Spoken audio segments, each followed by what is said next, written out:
MREA presents the Rise Up podcast.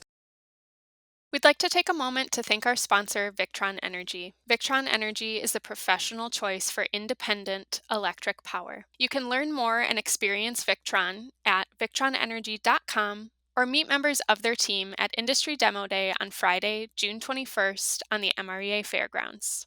Welcome back to the Rise Up podcast. I am your host, Nick Hylla with the Midwest Renewable Energy Association. And today we are joined by Nicole Burford. Nicole, how are you doing today? I'm doing great. Thank you for having me. I'm excited to be here. Yeah, we're excited to talk to you. Nicole is the VP of Market Development and Sustainability at Clean Energy Credit Union. You oversee and lead the development of company-wide sustainability and marketing practices. You implement programs to increase the awareness of the credit union's mission, build relations, and better serve the communities you work with. And today, we're going to talk about solar project finance. We're going to talk about the Clean Energy Credit Union and some of the changes and real opportunities that are coming. So to get started, maybe Nicole, who is Clean Energy Credit Union and what do you all do? Clean Energy Credit Union, we're a nationwide online-only credit union, so that makes it a little bit different. Our mission is to promote clean energy, environmental stewardship, and cooperative enterprises.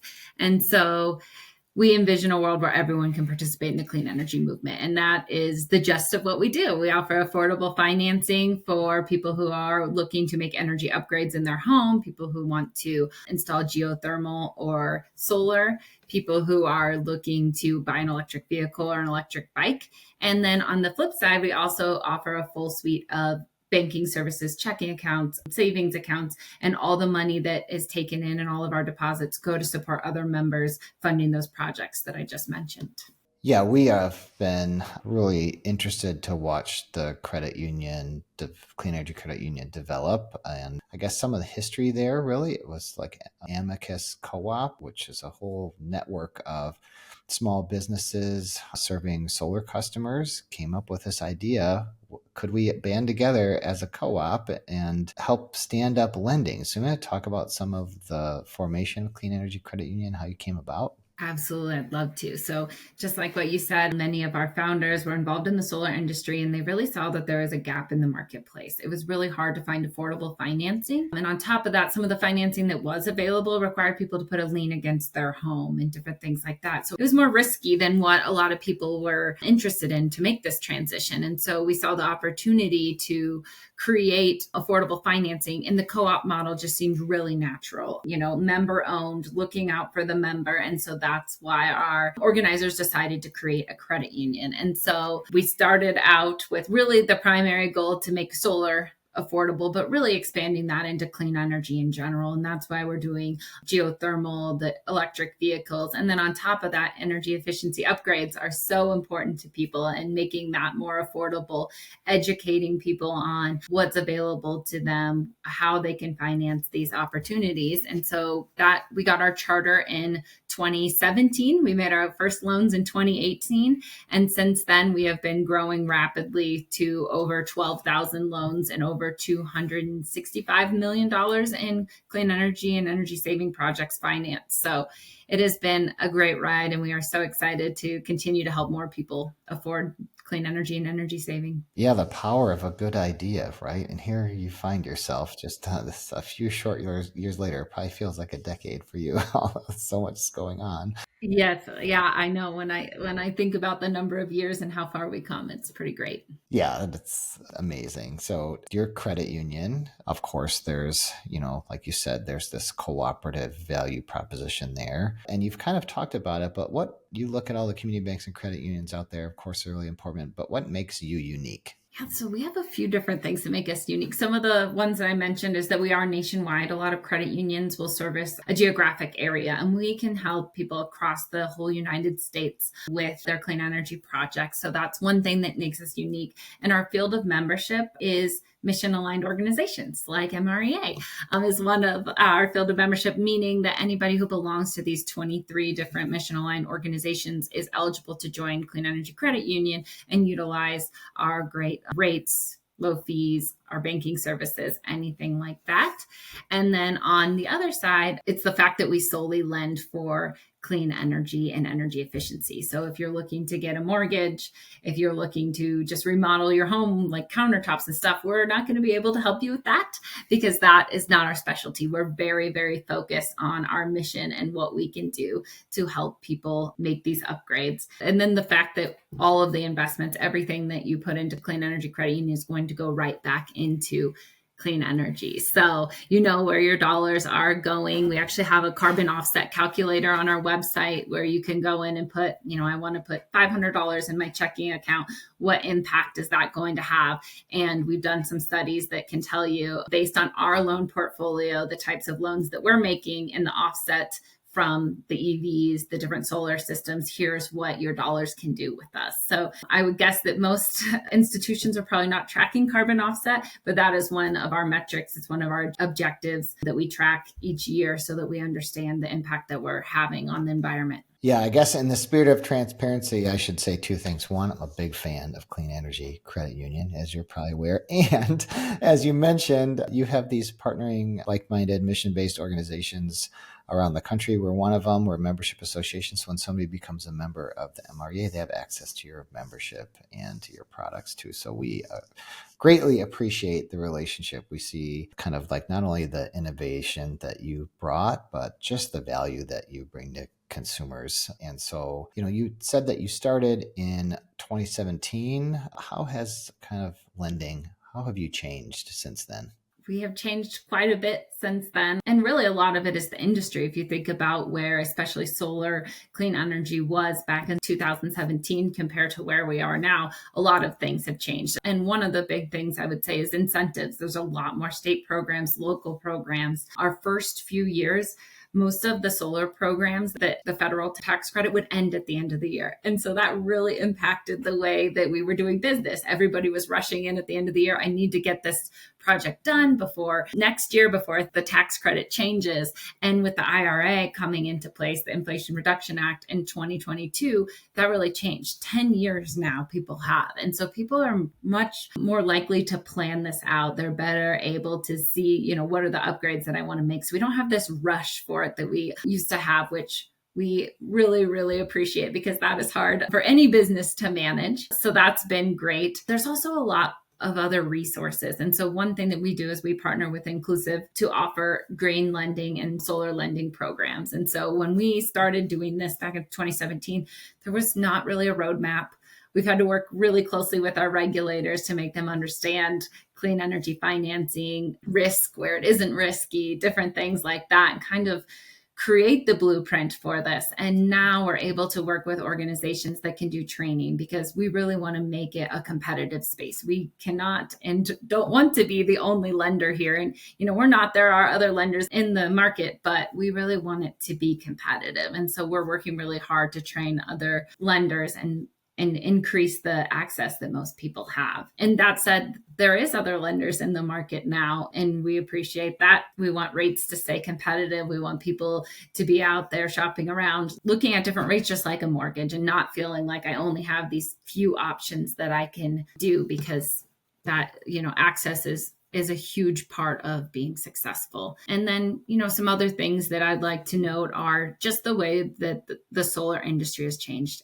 The incentives have really brought a lot more people into the industry. So we've had to take a look at our products, our services, and really understand how we are going to help our members make good decisions, know when something is a good option and when they should maybe walk away. So we've had to really put out a lot more education around that to help people make good decisions in the space. Well, I want to ask you more about that. But first, let's define, you had brought up Inclusive. And do you want to just talk about what Inclusive is and how you work with them? Yeah, so Inclusive is a not-for-profit organization. They work with a lot of other credit unions and some other organizations, and it's all about inclusivity. They're doing a lot of training for credit unions. They have green lending. They have equitable options. So they're really teaching different credit unions, different community banks, I think they work with, and different institutions, how not only to care about the environment, but how to rise up inclusive products, think about economic and equitable financing,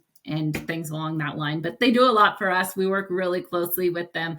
Actually, our CEO is at the Inclusive Conference this week in New York, meeting different people, making those connections. And we learn so much every time that we're with them. So definitely a great organization. I highly recommend people checking that out. You were born out of this cooperative spirit, this Amicus Solar Co-op, and you are a credit union and have members. And I just want to flag how I see that, and especially in your comments about helping other credit unions and community banks enter into this lending space and making this kind of like accessible, national, competitive and cooperative lending space to make sure everybody has access to good financing. However, one of the things that I think still sets you all apart is your commitment to quality and the customer. Let's start talking about that a little bit. What are the things that someone should think about before they kind of enter into getting a loan for like a solar or energy storage or electric vehicle or any of the number of products that you lend for? We spend a lot of time thinking about this. It's in a lot of the decisions. So excited to share. So one thing is really making sure that you're doing your homework on your contractor, your dealer, whoever is going to be coming into your home and making those installations. As I mentioned earlier, the incentives and the money that's gone into the market to help people afford clean energy is a huge positive. But on the flip side, it also brings more competition, more organizations into there. And what we've seen is there are amazing contractors. There are solar contractors that are doing great work. On the flip side, like all industries, there are some that are not maybe doing as quality, or they're just not as experienced, and they may not have the funding to be around for a while. And so that's one thing that we really emphasize to our members is to take a look at your contractor, look at the reviews, make sure that they're in good standing, and do your homework a little bit so that you understand. And we also recommend looking at a few different contractors, getting quotes. And one of the biggest things that I would recommend too is asking, what is the cost if I pay cash versus if I finance this, so that you can understand the impact financing has on it. There is a lot going on with legislation and regulation right now to help combat some of the fees that some of the lenders in this space have. A lot of the fintechs have heavy fees. And so that's something that we're really working on, working with consumer protection to try and make sure that people know what they're getting into. But that's something that I look, what is that cash price? What does it look like? And make sure that you know exactly the financial situation that you're getting into. Before we go on to the next point, let's just clarify the fintech piece, which is what you're talking about is some of the hidden fees that come with these no money down type payment schemes. So you want to just define that a little bit? Like, what are you seeing in the market when you say fintech? There's a few different ones. They're kind of what we call the bad actors, where they're doing some things good, but there's some hidden fees in there. And so those would be what's called dealer fees. And really what it is you think you're paying 0% interest, but we're just going to be honest that nothing in the world is really free. And so a lot of that is baked into the cost of your system. So your system costs go up so that you can have that lower financing. And there are programs where this is a positive. I don't want to discourage people when there is a good thing. We work with some state programs where they're buying down the interest rate. The state is in the form of grant money and things like that. So understanding when that is happening is important. But there are a lot of instances where there's high percentages that are paid on those loans. If you're keeping your loan the lifetime of a loan, a lot of the times that does pay off. When you think about buying down a mortgage rate, if you're only going to have that mortgage for a few years, you're probably not going to see the full return on buying down that rate. If you're going to have your mortgage for that 20 years, you're going to see that return over time. And we are just seeing that the lifetime of these solar loans isn't usually that 20 years. We're 7 years old, so we can't speak to the full 20 years, but we are seeing that people are paying these off because they're saving money on their utility bills. They're able to use that tax incentive, things like that. So for a lot of people, buying down that interest rate and putting those fees onto your system up front doesn't make sense. And we do have credit unions that have great, and lenders that have great programs that make sense for the member over time, that are really considering, how am I going to save this person money? How can I incentivize them on a project that does have a high upfront cost? Just be careful and look at what what the program is so that you can understand the fees that are associated with it, and look at your state, because I know we've seen it in Minnesota. Now we're seeing it in Washington. A lot of the states are starting to look into this, and they're starting to put some regulations on these fees and how they're hidden from the consumer. Yeah, so we started with what should a consumer know, and you started talking about contractor selection and making sure you have a reputable contractor. And then one of the key questions that you brought up is, how much is the system if I pay cash, and what is the cost of financing? And that's when we started talking about this kind of like financial technology innovation, fintech financing, that's kind of these zero money down, zero interest, but somehow it makes the system way more expensive per watt, and that's kind of a hidden fee here. But from a credit union perspective, so you have contractor selection, you have basically cost of financing. What else? People should really look into the incentives that are available to them and understand what exactly is and is not going to qualify. So you can do that on a number of different websites. Rewiring America, they have one that I've been looking at a lot lately, where you put in your zip code and you can understand. But understanding what incentives are available, and also understanding if you're going to get that tax credit.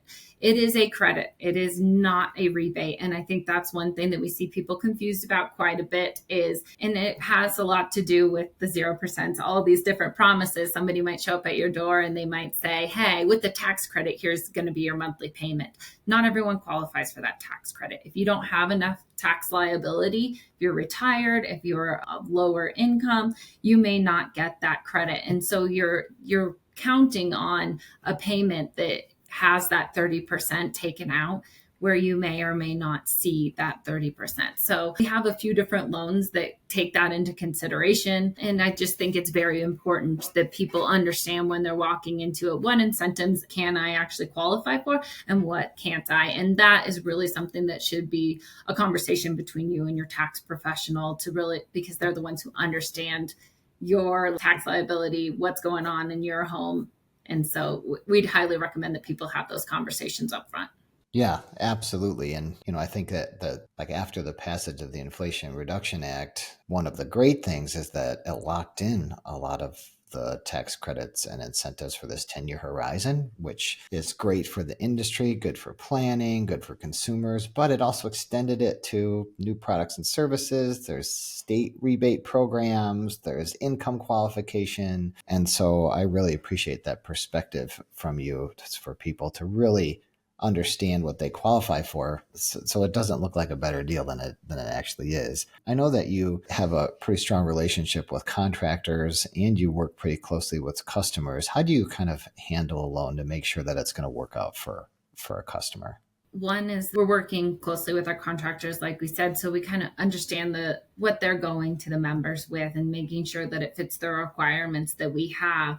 And once a loan is put into our system, we have a dealer relations team and we do technical reviews. So we are looking at that system, we're looking at the site plans, we're looking at the cost per watt, and we're evaluating, is this the best for the member? We may ask for utility bills to make sure that this is really going to make an impact on savings, if that's something that is important to them, which it is to most people. And so just looking out for the member. As a member-owned cooperative, we are always looking out for our members. We always want to make sure that they understand what they're purchasing, and things pop up. There's different incentives, there's different tactics that have to be used on the solar side, and we completely understand and appreciate that. And if they're able to offer some extra incentives or extra rebates, we just want to be in the know on that, so we can take that into consideration when we're looking at their plan. We're looking at breaking down each price. We also have our eligible product list, so we are very focused on updating that product list. We're taking into consideration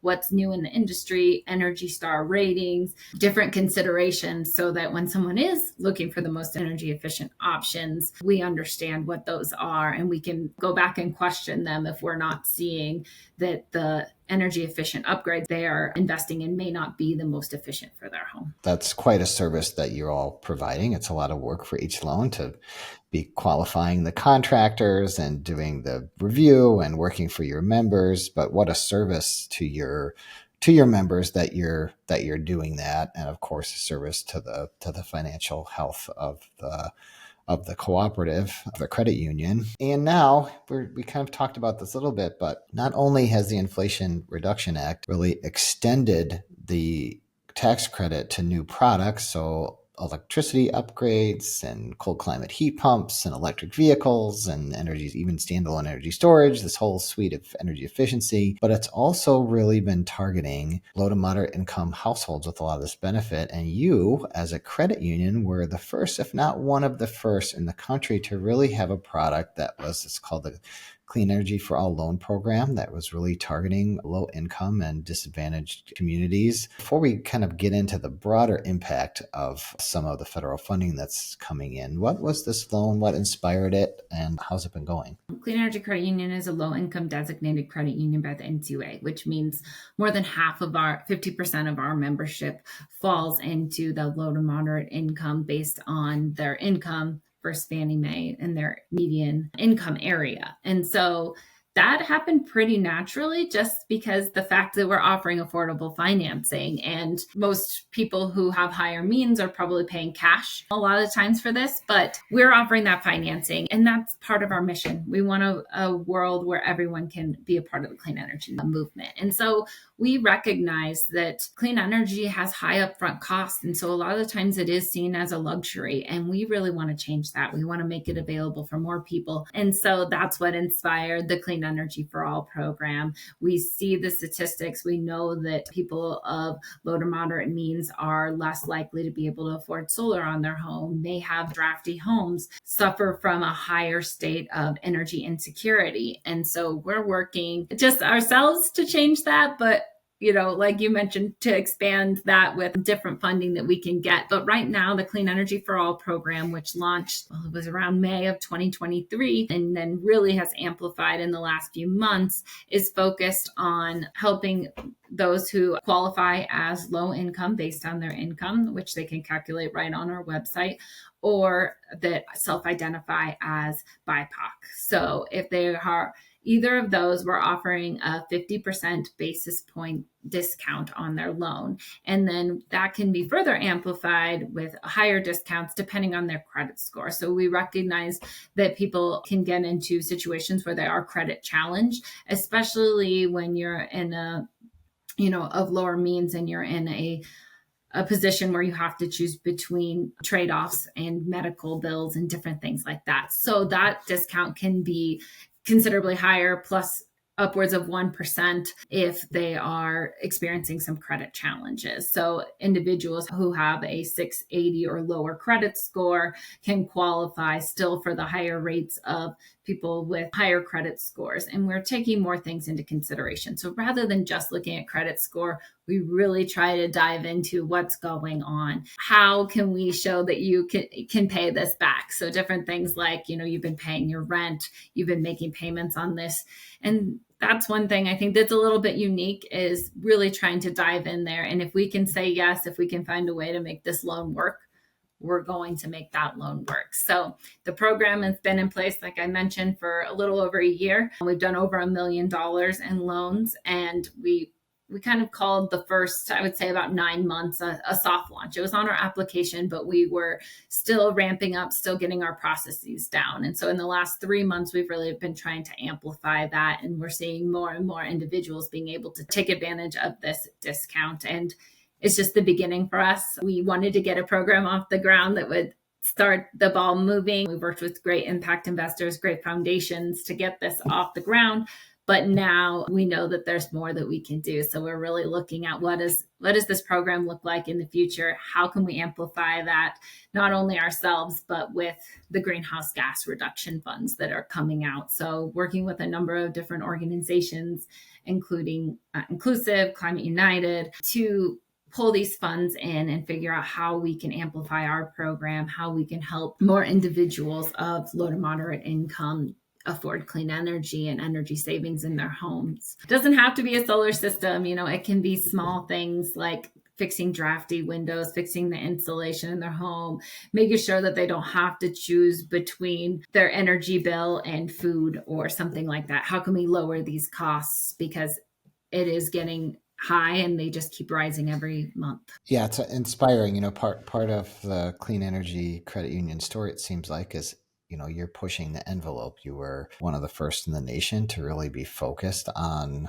lending in solar and energy efficiency. You're one of the first in the nation to really be focused on increasing access to low to moderate income people to these investments. And with the passage of the Inflation Reduction Act and the Greenhouse Gas Reduction Fund, as you mentioned, you are just very well positioned to support the deployment of financing to increase access to solar in the long-term energy bill reductions.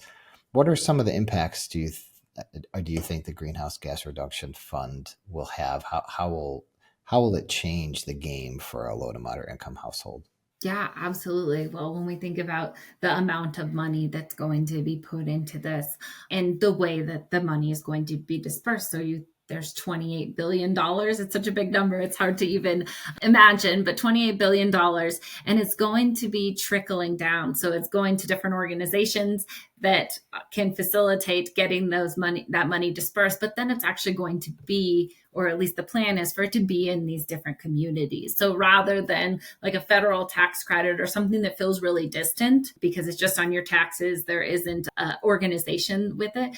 I think that this is going to be more a part of the communities. It's going to be in the hands of organizations that people may or may not already work with or that are already in their community. And for a low to moderate income household, I think it can amount to considerable savings. So water heaters, for example, they take up a lot of different energy. And some of these programs, they have very low to no cost, heat pump water heaters or more energy efficient heaters for people's homes, heat pumps that use a lot less gas or no gas actually, as opposed to the 30-plus-year-old heaters that some people have in their homes where their bills are really, really high. So I think we're going to see an impact on people's energy bills on a monthly basis, but also just being able to have those upgrades. So access to some of these upgrades has been limited over the years. I myself was working to get a heat pump and was just having a hard time finding it. This influx of dollars that is earmarked for these clean energy savings and energy efficiency is going to push the marketplace to have these available, to be more willing to make these installations. And because a lot of this money is earmarked for low to moderate income individuals, it's going to, get that into their homes where they may not have even considered like, oh, my furnace is really old, but that's just not something I can do right now.